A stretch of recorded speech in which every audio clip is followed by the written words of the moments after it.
All right, so today we're sitting down with someone whose career honestly redefines what it means to be a designer. Lisa Roberts started out as an architect, but over the past 3 decades, she's built an incredible body of work that spans everything from product design to fine art. We're talking about designs that have lived on dinnerware, textiles, clocks, greeting cards, literally objects people interact with every single day. But what I find really fascinating is how she's continuously evolved from creating these incredibly detailed cut paper portraits of homes and interiors, to writing books like Antiques of the Future, to now creating bold, abstract work driven almost entirely by color and intuition. She's also deeply embedded in the design world, serving on boards like the Philadelphia Museum of Art and the Cooper Hewitt Smithsonian Design Museum, which gives her this rare perspective across both creation and curation. So today we're going to get into all of it, her process, her pivots, and how she stayed creatively relevant for over 30 years. Lisa, I'm really excited to have you here. That was one of the first pieces in your collection, correct? Yes, it was done in 1985. And I probably got it in 1985. It just won so many awards, so much press was given to this. And even to this day, 30 years later, it is still the top selling product for Alessi, the Italian manufacturer that produced it. Did you ever use this, or was it always a collection item that you have just... This has never been used, but I use an Alessi. I use one of these every single day. It's just when I like a product well enough that I want to use it for me every day, I buy two. One to use and one for the collection. That's awesome. I didn't know that. So over here, we obviously have the Dyson vacuum. Now, was this the first Dyson? This was the first Dyson that came into the United States. So Dyson had been selling the vacuums for 10 years in London, but this was the first generation of the vacuum that came here. It has evolved. It's almost like an iPhone that keeps changing every season. I don't know if they change it that frequently, but they continue to develop new technologies over and over and over again. But it was the first bagless vacuum cleaner. And now all vacuum cleaners just about are bagless. It was the first vacuum to have a color. And the color was very strategic because this is a color that's frequently used with power tools. And the idea was you make it fun to use that maybe more men will do the vacuuming. And in fact, I give a lot of tours to students and to museum groups. And I always ask, who here has used a Dyson? Invariably, men raise their hands. So I know it's true. They love the Dyson vacuum. You had mentioned this, and I thought to myself, oh my God, when I turned 30, one of my birthday presents to myself was a Dyson vacuum, and I am the primary vacuumer of the house. Well, there you go. The proof is in the pudding. Yeah, 100%. This is Google Glass. Yes. It never really went for sale. It was in beta testing, and that was how I was able to get one because I really wanted to have one.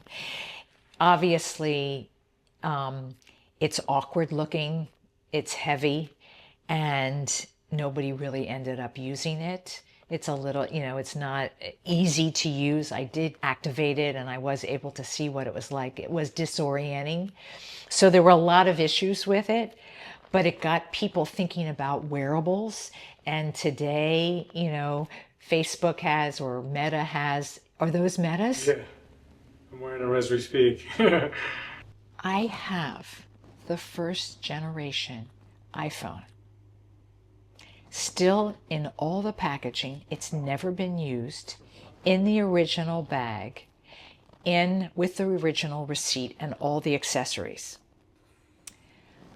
From 2007.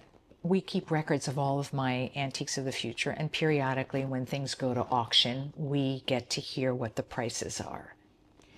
So first generation iPhone, never been opened, went for $250,000. No way. And I just had it in my little Tupperware bin where I store my excess Antiques of the Future.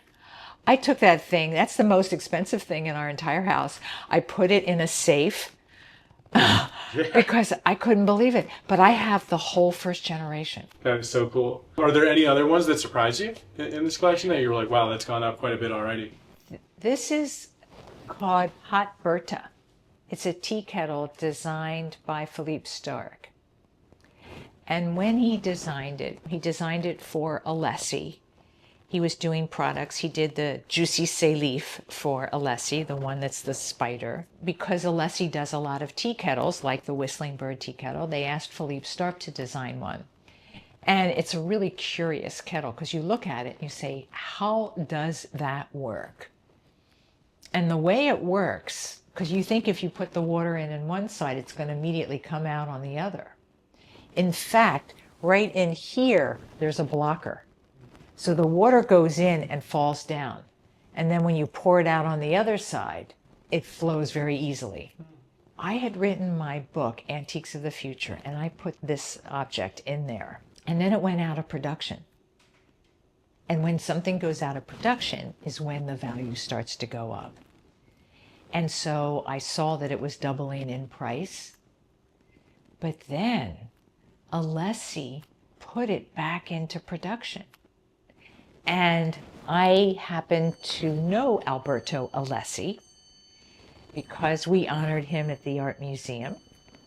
And when he came here and saw all the products, and I said, so Alberto, why did you bring that back into the line?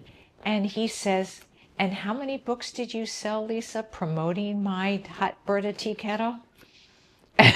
So I may have been influential in bringing that back in the line. Really cool. I'm taken by this piece. I had seen something at a train station that was like similar to this. You may have. There's someone who's like almost like painting Yep. and then erasing Yep. the Yep. numbers. Yeah. This Did you see it in the Netherlands? It was, yeah. Yeah, because he's Dutch. There you go. So Martin Bass. Yeah. I will show you some of his other pieces that you'll say he is a brilliant designer. So he created these clocks, and the casing for the clock was beautiful and fun and funky. But he did these videos of time for 12 hours every single minute. So 1 minute might be a person standing there, and it's a video of them sweeping leaves. And they're sweeping the leaves into 1 minute after 1. That person has 60 seconds to move it to 2 minutes after 1. 60 seconds to move up the leaves and then form them in the shape of 3 minutes after 1. And it's done for 12 hours every single minute, and then it's repeated. So they are functioning clocks. In this case, this is a small version. It's called the child time clock. And he went to 3 different elementary schools, and the kids are maybe 8 or 9 years old. And he gave each kid a minute that they created the time by coloring it. They had 60 seconds to create their minute. So here it is, looks like it's 4 minutes after 12. The child has either a magic marker or a crayon or a pencil. They all have different writing utensils. Some add artwork in with it. Some are very simple and plain. Now the minute is changing, and the next person comes in to do 5 minutes after 12. So cool. Yeah, I mean, could watch that all day. I know, because it's always different. Yeah. Talk to me about some of this work here. Like a museum has a permanent collection and a rotating collection. This is my rotating collection. So this is my permanent and this is my rotating. And I have a sub collection of pop-up books. I love pop-up books. And what I love about pop-up books is how complicated they are. And you open them up, and sometimes they have additional materials. This one has string incorporated into it. This one is dynamic. And how complicated it is to create these. And they still cost less than $30. It's mind-blowing. They're made in China, and they're made in an assembly line where each person has one task, and then the book goes to the next person. So they're repeating the same task. But when they make a pop-up book, they have to guarantee that it's going to pop up every time and that you can close it afterwards. So they open them and close them 1,000 times, assuming that no pop-up book is going to be used that much. In order for a pop-up to be successful, they have to test it that way. And the way I know this information is because one of the best pop-up book designers is named Robert Sabuda. He's done incredible, both of these are his books. I interviewed him and he told me about this process of how they're made, how they keep the price down. I mean, and his are just so incredible. Yeah, that's awesome. You know, the pop-ups continue. How many pop-ups in one book and how complicated they are. Wow. Yeah, they do bring a lot of joy, pop-up books. It's like the value. And the price and the value to me is like, how do they charge so little for something that's so complicated? So much handwork is involved. Sometimes they have multiple materials. This one is exquisite for the artwork. This is really cool. I mean, look at how subtle and elegant that is. It's gorgeous. So you were saying that oh wow, look at that. So cool. Yeah. So this really, and I just love the variety of the pop-up books. This one, it's about a farm. It starts as a farm, and then it shows how it grows into a city. Cool. So it's the evolution. Oh yeah, that's great. Of building out, developing the land, bringing in the electricity, bringing in the roads, making it more complicated, bringing in some high rises, bringing in rail. So creative. Yeah. Again, it's this kind of value proposition that is just amazing to me, is how they can create all of this and still the price points are below $30. It comes with, you know, little stickers and little characters. And these are the abstract. This is, you know, art. This artist creates this art with his pop-ups. That's very cool. And so you were saying that these rotate, like how frequently does this? So it depends on who I have coming in for a tour. And I do get a lot of college students and they resonate with this. I mean, everybody resonates with pop-up books, but this seems to be my most popular rotating exhibit. So I always bring it back. I use different books because I have a ton of pop-up books. Yeah. This is just a selection of them. Would you ever see yourself creating one? No. Yeah. I'm not a paper engineer. Yeah. I'm flat. Yeah. Yeah. I mean, it's so incredible, but you're right. I mean, especially now also understanding that they have multiple people doing one task. They have somebody that writes the book. Yeah. They have a paper engineer and somebody who creates the artwork. Yeah. Wow. Now, sometimes they can be combined, but they can have as many. It's 3 very distinct tasks that have to be done for a pop-up book. It's incredible. So moving into these chairs, Yeah. obviously we've discussed that this cardboard is Mr. The wiggle Waffle's- chair. That's Mr. Waffle's favorite. Do you have a favorite, or I guess they're all your favorite? Well, you know, obviously I like them for different reasons. The balloon chair is phenomenal technology. That this is made with carbon fiber and epoxy resin, and it's structural. And it weighs 2.5 pounds. That's incredible. This is by Marcel Wanders, and he kept going, trying to make how light could he go? I mean, he stopped at this chair, but this is one of his chairs as well. This is made with carbon fiber and epoxy resin. And this is called the random chair, even though this is not random. You can see that this gets more intense down here because it's more structural. This has to hold you up. This is not random at all. It's very strategic. This wooden one over here. I have a number of chairs by the Campana brothers, Umberto and Fernando Campana. They're from Brazil. And when they first got started with their practice, they didn't have a lot of money. So they went to local factories that had discarded cord or metal piping or pieces of wood, crates that they weren't using. And they made prototypes with these discarded materials. And they created, this is called the favela chair. Favelas are sort of the shanty towns of Brazil, and they were made up of crates and cigar boxes and whatever, slats of wood that they could find to make their homes. And so this was kind of acknowledging that vernacular that was common to where they grew up. It's really cool. It's not comfortable. Yeah. I can imagine. Are any of them comfortable? So this is called the moon chair. It is phenomenally comfortable. Polypropylene, and you sit in it, and for a plastic chair, it is just incredibly comfortable. Have a seat in it. I would be happy to. Take this off. Oh yeah, that's good. So this is a collaboration between Ron Arad created this plastic chair here underneath it. And then this is a fashion designer, Issey Miyake, created this upholstery, which can come off and you can wear it. It's a vest. That's awesome. So it plays two roles because you see the chair itself has a hole. So he mimicked the armhole for the upholstery, but you just take it off and you wear it. Oh, that is super cool. Is this a chair? So this is a perching stool.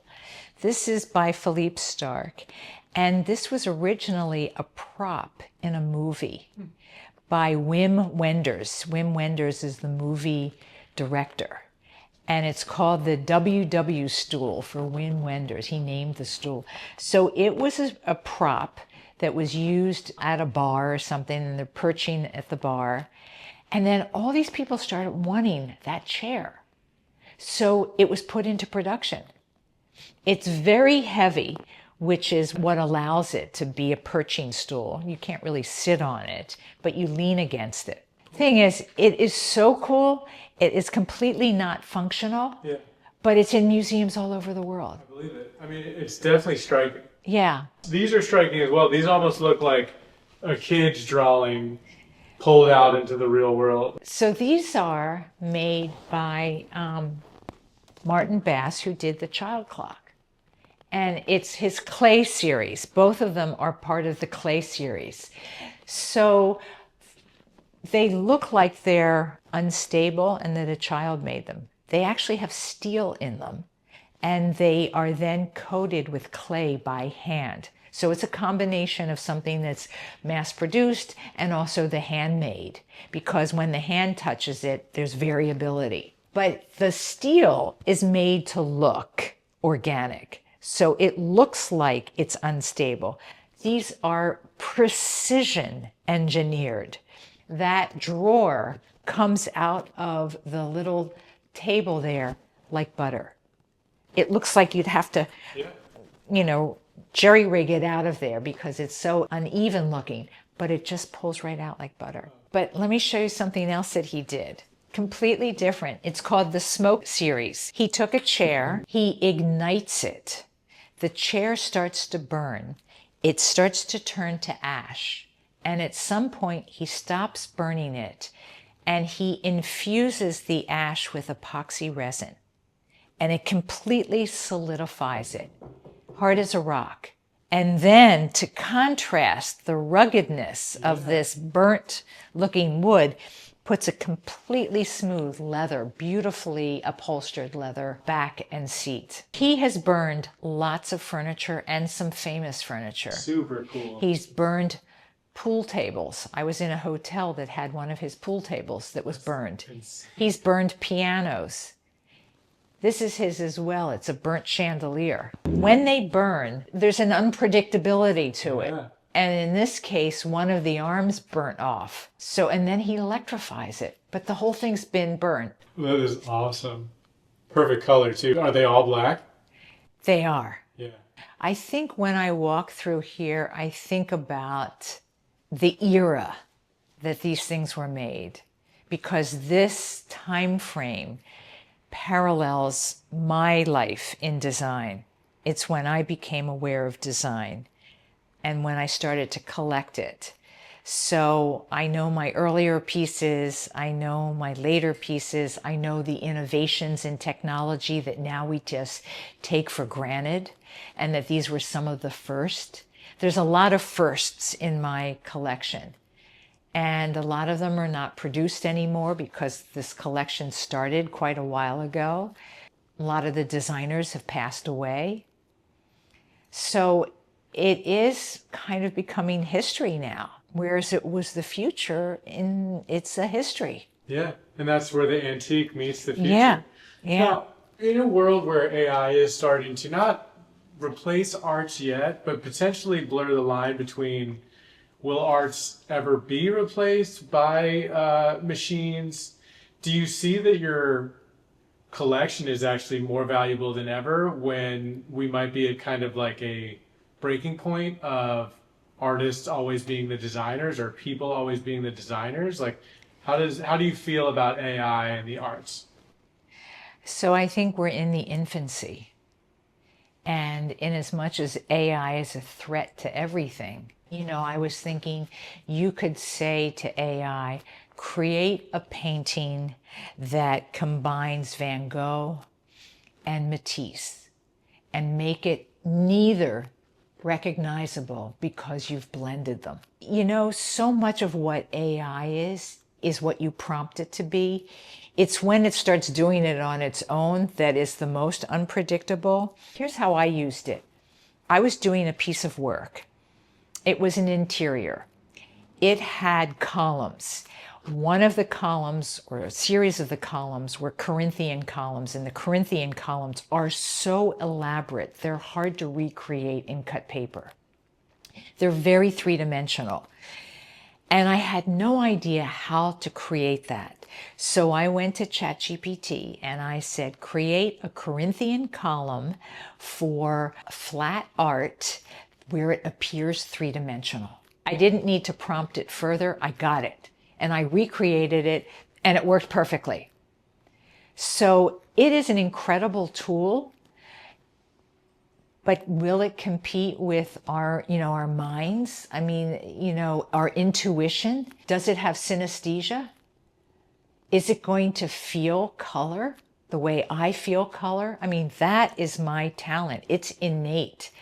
I don't know if AI will get to that point because they're just breaking it down and looking at it from its quantitative information. I'm feeling it as a human being. Okay. So how did you come across this piece? So this is designed by Ingo Mauer, a German lighting designer. I'm on a committee at the Philadelphia Museum of Art that deals with modern and contemporary design. And we were honoring him with our Design Excellence Award.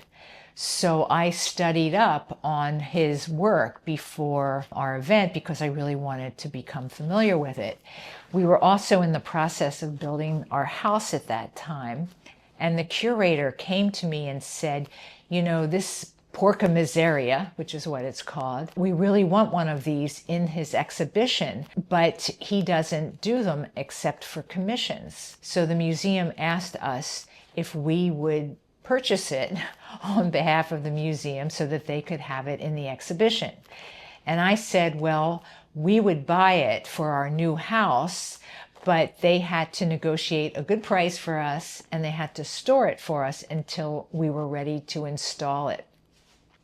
So Ingo Mauer came to Philadelphia prior to his exhibition in order to discuss how things would work at the museum.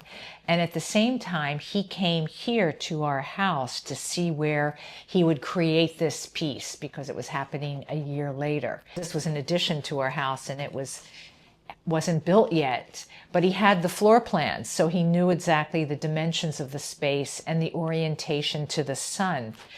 So he came here with his big rubber boots. He had the plans with him, and he stood in the center of this space, which ultimately became our breakfast room. And he looked at the sun from all four directions, kind of getting the sense of the light that would come in and how big the piece should be. First, it went into the museum for the exhibition, and it was hugely successful. People loved this piece. And then we ultimately got it here.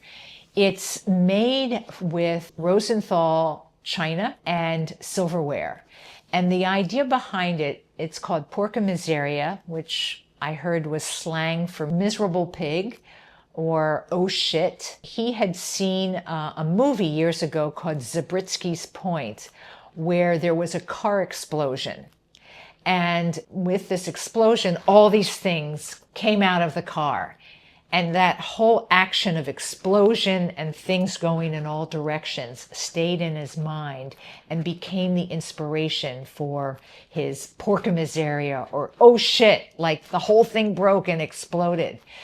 So he wanted to use the finest materials for this. The lighting source is inside, so it reflects on the porcelain china. And then the silverware is kind of like the sparks and the reflection and all of the dynamism that comes from this piece. It's site specific to this room, and it clearly has his energy all inside it. So it's one of our favorite pieces. Yeah, it's stuck with me ever since I saw it back when I was a kid. It's the only thing I've ever worked in is cut paper. So you start with this photo that you Start took. with the photo. I then trace it.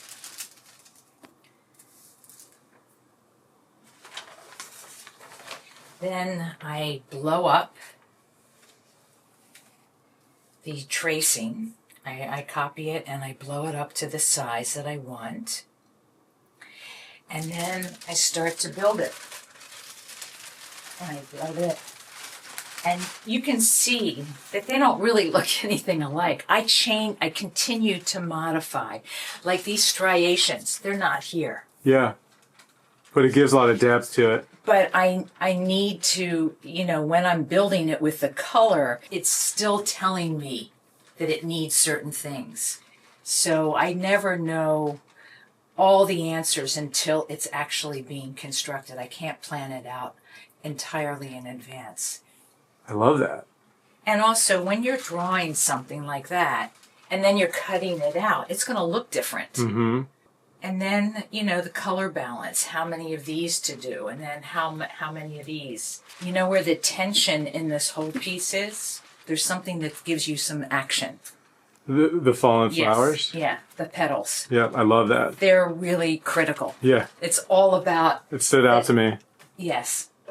Because that makes it not a perfect piece. Do you seek that in everything that you do, or it presents itself to you? Every one is different. Okay, yeah. There's no commonality except the importance of color. So, for example, like the breeze hitting the flags is... So what animates this piece are several things. Yes, the action of the flags. This little person here, it's very small, but... It is important because there's something alive there, and obviously the greenery breaks up the intensity of the facade. And even this red piece here is really important. Yeah. Because otherwise this is all monochromatic. But this is alive. This 100%. gives the life to it. Yep. Obviously they all take a different range of time, but I'm assuming this is a labor of love. This is 60 hours. 60 hours. Mm-hmm. This is 60 hours. This is about 35 hours. But it's not just the time it takes. I have to lay it out. I have to kind of do this piece. I mean, just the artwork part takes about 30 to 35 hours. But the whole prepping of it, I don't include that in the time that it takes. And then the framing of it, there's also that. So if you add up all of it, it's, a labor of love. The way that I see the cut paper as a viewer is almost like this really beautiful experience of you take the photo, right? Like you're inspired by what will become your puzzle. Then you create the puzzle pieces and then you put the puzzle together.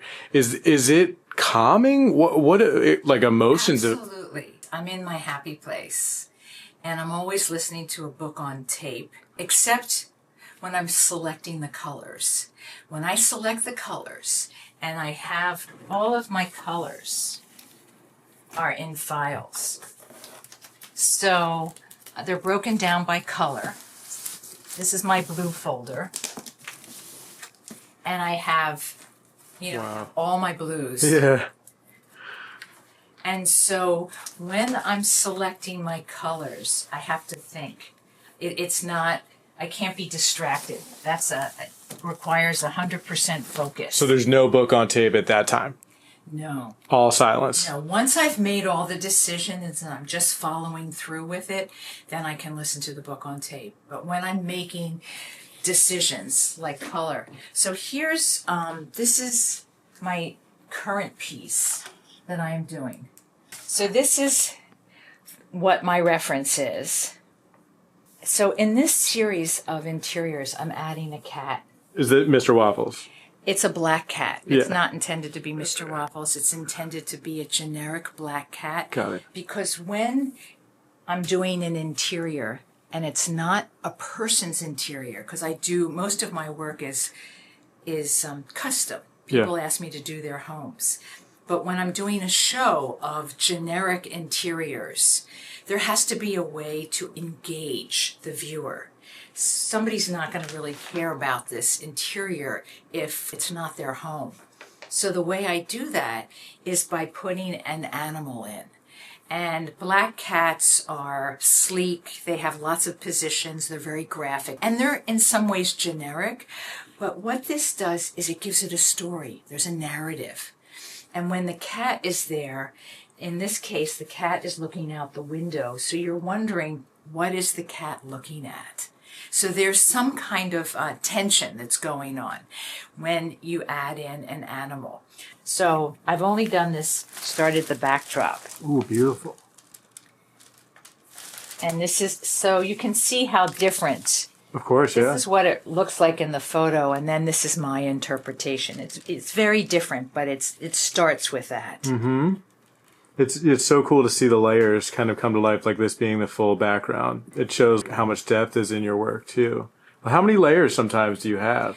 Maybe 6 or 7. Wow, yeah. But that's mostly with my abstracts. I have very layered abstracts. Like this one has lots of them.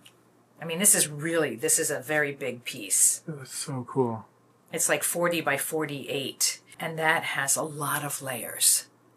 The earth with the kids holding hands. It's gorgeous. Yeah. It's crazy you were saying like how many different mediums it was put on. Yeah. 6 different companies, right? 6 companies. I made over $100,000 on this one design. That company does inspirational posters for schools. So they own that piece of it. I don't when I'm reproducing it and licensing it, I'm only licensing the artwork. As you can see, it doesn't have that text. So this is not me. That's them. The question is, what sells it, the phrase or the artwork? Okay, I've had 4 good ideas in my lifetime.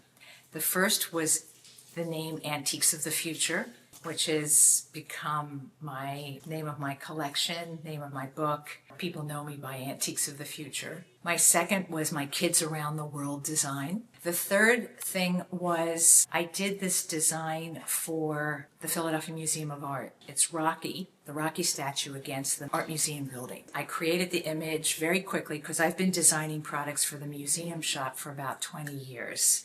They did it as t-shirts, sweatshirts, hoodies, onesies, pins, magnets, decals, Christmas tree ornaments, luggage tags, lollipops, socks, the same image adapted. Totes, they've done it in 2 different colorways. It's been posters, postcards. Every season, they keep expanding the product line with the same image. All the things I've designed for the museum store over 20 years, nothing compares to the success of this Rocky image. My 4th great idea was called the Classic Disorders of Architecture. So this is a little more complicated. The classic orders of architecture are the 3 traditional columns of Doric, Ionic, and Corinthian. but I made a play on them, and I created these cute images of the 3 columns. And every architecture and art history student will know about the classic orders of architecture. The Doric, which is a very simple column, I called it dormant, and I made it leaning over like it was sleeping. Ionic, I called it ironic, and it was an upside down Ionic column. And Corinthian, which has a very elaborate capital, which is the top part of the column, I called it Caribbean. And I made the capital out of palm trees and bananas and coconuts. So anyway, this classic disorders of architecture, I sold these t-shirts because I knew all the AIA bookstores that were ordering my other products. Well, the National Building Museum in Washington, D.C. ordered those t-shirts for their shop. And the Washington Post was always looking around to print new and interesting products for the newspaper. So they printed an article about this t-shirt, The Classic Disorders of Architecture. And I sold thousands of t-shirts through that one store because of the Washington Post article. So then I had other companies asking to license that image that sold to museum stores. So that image went on mouse pads and boxes and totes and keychains. I mean, it went through the whole kind of souvenir industry because it was because of that one article in the Washington Post. Isn't that crazy? Totally crazy. So cool. This is where I do my framing. A couple people work here periodically. But this is one of my abstracted pieces. Do the abstracts take longer or it depends? So the difference is when I'm working on an interior, I have something to work with. So I'm not inventing it at the outset. I go through and change a lot of things. If it's for somebody, I don't change. I need to make it as close to their living space as possible because they're going to look at it and say, you know, they want to see their home in it. But when I'm doing my fantasy interiors, I just use the framework to start with, and then I start redecorating. But when I'm doing the abstracts, they're coming entirely from my head. So the concept part of it takes much longer. Yeah, of course. And it's always driven by color. I start with color. I let the color tell me which direction to go. Now, this was conscious. What I wanted to do here was I wanted to figure out a way to go bigger because I'm better at small. So how do I go bigger? I go bigger by doing parts and building the parts and making the parts a whole. Each one of these is an exploration of a color. So although this is green, there's like 4 or 5 greens in there. And purple has 5 or 6 purples. So each one of these is an exploration of a single color that you get a sense of that color from a distance, but when you get up close, you see how many colors are actually being used to create that one color. So this way I could put these together as an assemblage and create a larger piece. So I did a few in this series. The other ones have all sold. Are there some that you make that you have no intention on selling because by the time you finish it, you're in love with it? Mm-mm. Interesting. No. Interesting. I don't hold on to anything. The only ones I hold on to are the ones I did of our home. Okay. But, I mean, there's some that I hope don't sell because I love them. Yeah. Like these two. These two are my favorite. I have sold so many of these. I had a show, my first show, I had maybe 10 or 12 of these. I call them the Pantone series. Everyone sold. My second show, I did another series. I did 6 or 7 of them, and only one of them sold. So I thought that was interesting that this series resonated with one gallery, but not the other gallery. Yeah. James Oliver, he contacted me in 2020. And the reason was for the first time, I started posting on Instagram my artwork. I never really did it before because I wasn't looking to use it that way. And he saw it and he contacted me. and said, I really like your work. Can I come see your studio? And I was so surprised because I never saw it as being an artist. Every person I did a house portrait for, I also made note cards. And the note cards, you know, house portraits for people who were moving to a new home. And they wanted to send out a note card to say, here's our new home. Or they wanted a holiday card. Or they wanted a personal family card. I also was doing it for hotels. I would do images of the hotel rooms, and then they would put the note card in, like I did it for the Four Seasons. Four Seasons in Philadelphia has a big glamour shot of their beautiful lobby. I did that, and then they put those note cards in the hotel rooms. So I never really saw the art as the end piece. I saw it as the means to getting to the note card. But when the gallery contacted me and said, we'd like to give you a show, and I'm thinking, well, like, who's the client? I've never done anything as a product designer for anybody without having a client there. So I didn't know how you create work when there's no client at the end. So the gallery said, James Oliver said, you know, take a year, create a new body of work, and I will show it. So for the first part of that year, I started looking at my travel photos for inspiration because I'm always taking photos of architecture and interiors and flowers. So I had a lot to look at, and I used those for the inspiration to create fantasy interiors. And I put a black cat in a lot of them, but I didn't put it in all of them. After 6 months of doing these fantasy interiors, I got bored. I said, okay, I'm not growing, I'm not learning anything new. This is just getting repetitive. I know I can do this. I don't want to keep doing this. So for the second 6 months, I decided to start doing abstracts. And I'd never done that before. So I didn't know who I was as an abstract artist. I didn't know how to use my medium in that capacity. So the very first thing I did was I did this Pantone series. And I felt this was a bridge between my being an artist and a product designer. Because when I had been a product designer, most of my work was done before computers came in. I would give little swatches of Pantone colors because they were done with 4-color process when they were reproduced. And the manufacturer always said, give us your, Pantone colors. So every design that I would create came with these little swatches, and that's how I would do it. I would have little samples.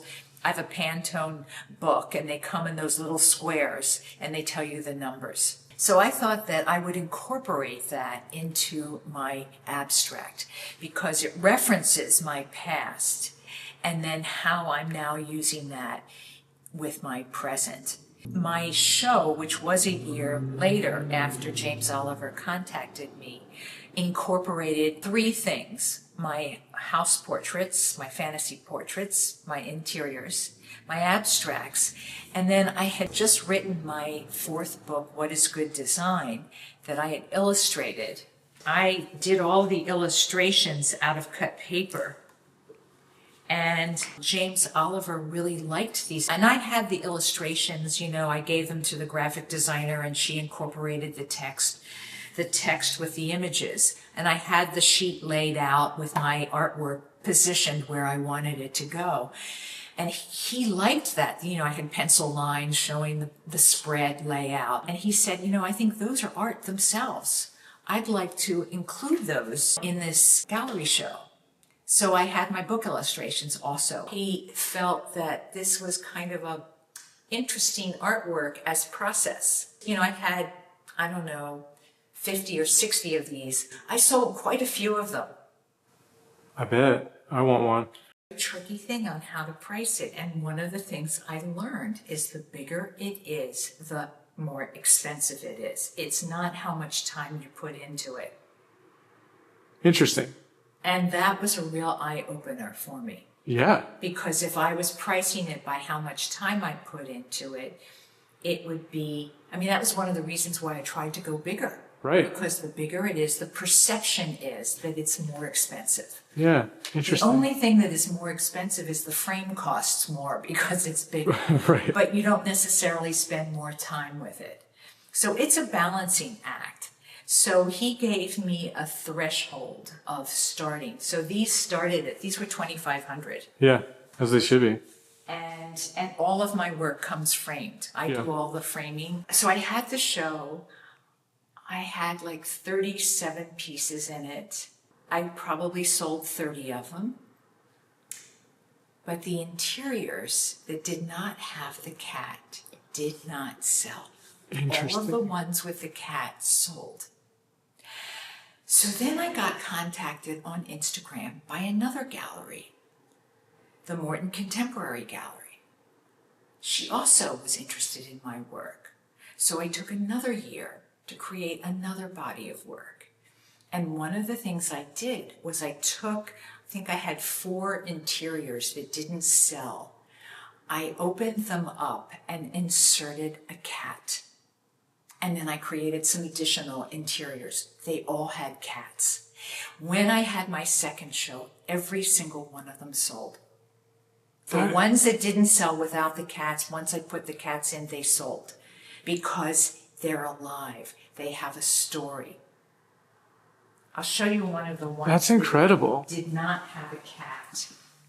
And then it did not sell. And when I put the cat in, it sold. And here you can see the cat is coming down. He's up at the staircase, turning around. And what that cat is doing is you're wondering what caused the cat to turn around. There's a story there. And that engages you, even though you're not interested. This is Casa Barragan, Luis Barragan. It's a museum. It was his home, but it's now a museum in Mexico City. It's so interesting how the cat really is the thing that moved the needle. You must love the data behind a show, right? That experience informed you to almost evolve your art. But also it tells me that audiences are different because I did all of these Pantones. Everyone sold. Not only did everyone sell, I had to do 2 additional ones because I didn't have enough for all the people that were there. And people gave me the color palettes that they wanted. So I did 2 more. And so I had about 7 or 8 that sold. Then the second show, not one of them sold. That's interesting. So you don't always know who the audience is. And most of the audiences were people that I knew. I had, people I had invited. Yeah. How many pieces that you've done in your career, but it's and really the thing is, this is only the people that wanted no cards. A lot of people didn't want no cards. So I've done even a lot more than this, but I just don't have no cards of them.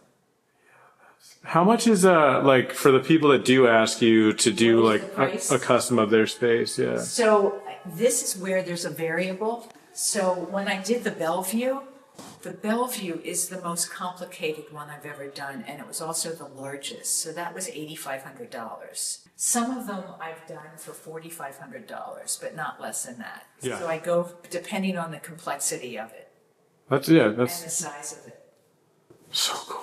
When I was changing careers from architecture and I was interested in the industry of home furnishing designs, in order to learn the industry, I went to the library. There was a trade journal called Home Furnishings Daily, and it was kind of the main trade magazine in this new industry that I was interested in. After I read these issues, I was reading mostly articles by a senior editor. She worked in New York. That's where they were based. I called her on the phone and I said, my name's Lisa Roberts. I'm an architect. I'm looking to change careers and I'm really interested in this industry. And I've been reading articles that you've written for HFD for the past 4 years. And I have a lot of questions. Is there any chance I could come and meet you? So She subsequently said that was the strangest phone call she'd ever had, because most of the phone calls were from manufacturers wanting to have their products featured in her articles and things like that. So I went to New York, I met her, we really connected. She was a senior person in this industry, I was very young, and she took me under her wing and she kind of guided me on how to get into this industry. So the first thing she told me was to create a portfolio of ideas that I might have for either hard goods or soft goods, which is the language that I was now learning about. She said, I'd also like you to meet this young designer who is in the industry and have him tell you about what it is he does. So I met him. His name was David Ehrenreich, and he had graduated from Rhode Island School of Design. He was a top designer there, top student. He was getting into the domestics industry as a textile designer and then as a hard goods designer. I met him and we became friends, and I was able to watch what he did. And at the time that I met him, he was working in cut paper. So I wasn't very good at drawing, and computers didn't really exist at that point. I couldn't paint. So I had to find a way to communicate kind of my ideas. And so I started cutting paper. And it became a medium that completely resonated with me. The scissors became my paintbrush. And with the amount of colored papers that I soon realized that they existed, that there were so many different colored papers. There was a company called Pantone, and they had 220 different colored papers. So suddenly I had this palette at my fingertips. And I created this portfolio of all different products. I then went back to see my friend in New York, the woman from the magazine, and I showed it to her. And then she started making phone calls. And that's how I got my first licensing contracts. You know, what really stuck with me from this conversation is how Lisa has never stayed in one lane. From architecture to product design to cut paper to abstract art, she's constantly evolving but always rooted in curiosity and creativity.